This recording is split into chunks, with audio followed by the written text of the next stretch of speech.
your host, Ejele. Today, we are going to talk about sickle cell disease. Sickle cell disease. What is sickle cell disease? What are the presentations of people who have sickle cell disease? And what can we do about preventing and managing sickle cell disease? Today we have a guest. Our guest is Professor Ejele, Professor of Hematology and Blood Transfusion. Now, that means somebody who is an expert in blood diseases and blood-related disorders. So, Professor Ejele, you are welcome. Thank you. So, the question is, what is sickle cell disease? Sickle cell disease is a genetic disorder which we carry in the blood, in the red blood cells. There are two specific components. We have what we call hemoglobin A and hemoglobin S. The S is the sickle gene. So when an individual inherits an S from the father and an S from the mother, has a double gene. That's a sickle cell anemia. But when you say sickle cell disease, there are others that are not fully double S. Maybe one number, one A, and then one S. That's a carrier state. So it's quite a complex situation. But those that have the two genes, the S, are those that suffer the most. The single gene individuals are almost virtually normal. They hardly go down with crisis. So it is in the gene, and it is an inherited disorder. Okay, so how do persons with sickle cell disease, that's homozygous Yes. S, how do they present usually? Yeah, homozygous S, that means double S, Yes. is the severest state. They present in many ways.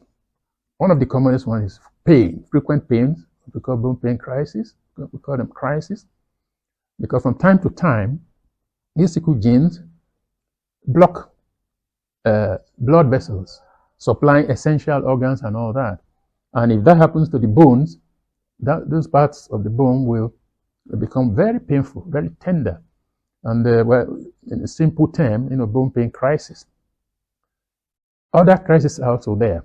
These same red blood cells, when they club together and block various channels, various organs of the body can be affected.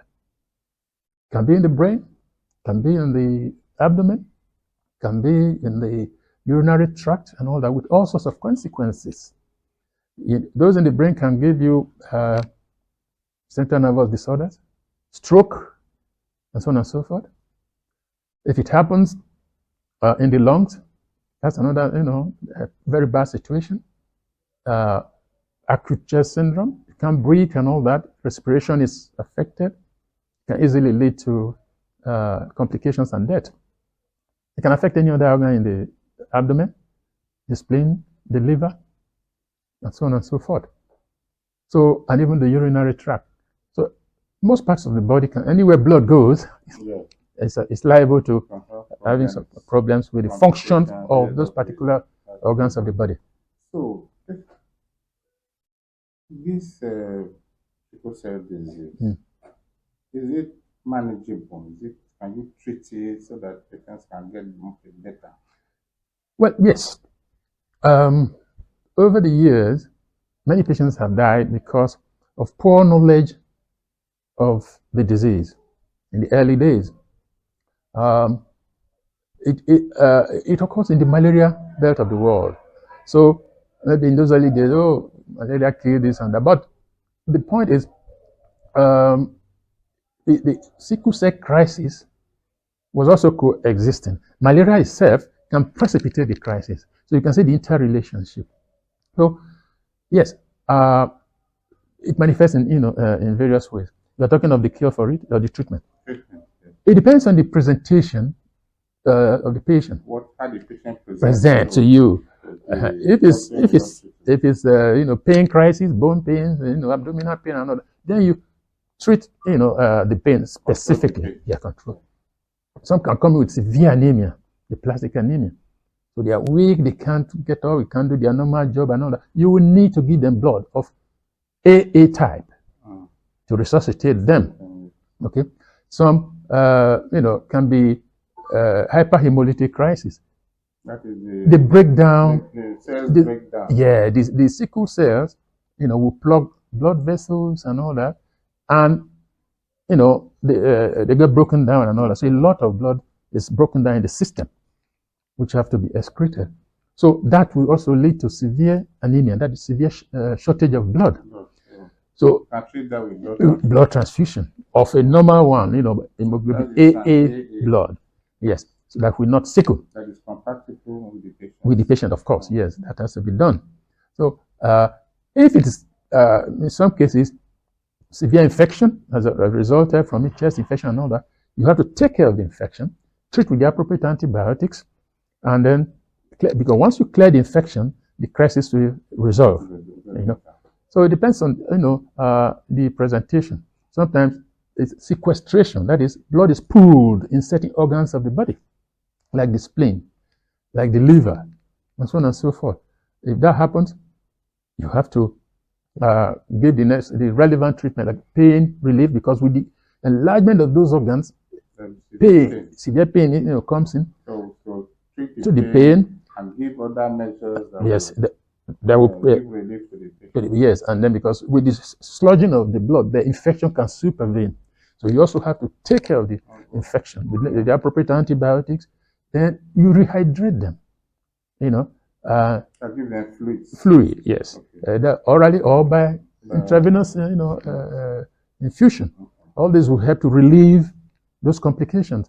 Then, of course, there are other modern ways of treating them. Stem cell transplantation. Yes, stem cell transplantation is another one.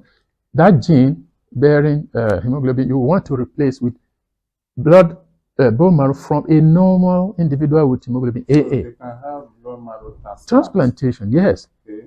That is it common? In this part of the world, it's not easy and it's not common to have a bone marrow transplantation, but it's expensive, and not many people can afford it. But in some other countries, like in Europe and America, it's commonly done, yes. Although not necessary for sickle cell, but maybe for some other bone marrow diseases. Like, leukemia, exactly. So if a sickle cell patient has the ways and means to go to a good center, yes, either in Nigeria or abroad, there's a possibility that they can do stem cell transplant and they are rid of sickle cell disease. Yes, a successful transplantation will get rid of the disease. But can that person still carry the gene? The percentage of that gene will be very small, because over 80% will now be the one that was transplanted, and with that, crisis will be very far, almost not there anymore. That's why it's curative. Yes, it's possible to. How can it be prevented? Oh, now we go back to the beginning. We know it is in the gene. You carry a hemoglobin S. So once you know that, it will guide you as an individual as to who you get married to, because you need two S's, one from father, one from mother. If a man has S, for instance, hemoglobin AS, one S, and the wife has AS, the probability is that 25% of the cases, SS, will result. Okay? That doesn't mean that 25%. It can be 100%. It can be 100%, because if that probability plays out every time, all the children will be, SS. But they can be lucky if the children are picking the A from father, the A from the mother all the time. All the children can be AA. Okay. So to that extent, if you know your own makeup, it will guide you in the choices that you make. about. But people marry for love. For Yes. example, they oh, I like this guy, he's beautiful, and I like the way she behaves Yes. and all that. I want to marry her. Only to find out that they are both. I mean, one has AS, the other one AS. Yes. So what do you advise in that case? Well, love is still a fact of life, because some people may even know that they carry the gene and they still know I love it. They still go ahead. You can stop them. But science, medical, advancement has shown us that this is the situation. So we have to take advantage of it in making our choice of a marital partner, okay? So that you don't pass on, the gene to the next generation. That kind of situation has helped, many families, so that to some extent that has reduced the prevalence of the disease in certain communities that are medically aware. So because prevention is better than cure. Okay, yes. There is we now know that patients with sickle cell disease live longer than hitherto. In the early days, they used to die early. They call them people, called what all sorts of names. But now, because of relatively more modern treatments and the fact that the understanding of sickle cell disease is much better, they tend to live longer. Yes. Does it mean, therefore, that a man with SS or a woman with SS should or should not marry? We do not have an absolute control over that. It's a matter of choice. We cannot tell you, don't marry this or don't marry that. It's your choice. What we can do is to educate you about the circumstance. You go and make your choice. If you can cope with it, that's your choice. If you take the advice, then you follow. So there's no must in it. In the past, when the knowledge of this disease was, minimal, people didn't know. Many people went into it blind and all that, and so it was, commoner. But with advances in medicine and all that, and the education, many people now know about it. And we do see people who, before marriage, they come to the hospital for checkup to know their status and to enable them make up their mind. We do not tell them what to do. We give them the data, the result of the test, and the education. Exactly. Information. Exactly. Adequately. To go and what they want. Exactly. Yes. So that is great. That is great. Thank you very much, Prof Ejele. Thank you. So I know that people who live in Africa, especially south of the Sahara, then in the Caribbean, the UK, the Americas, they sometimes have sickle cell disease. Yes. Okay. And so the management is the same, whether it's in Africa or it's in Europe or in America, is it? Yes, it is. Now, I also understand that some persons with AS do have crisis. In what circumstances would an AS person have what appears to be a sickle crisis? It's very rare for AS to have crisis. But if you look at the scenario of very much decreased oxygen tension. Like in the plane. Yes.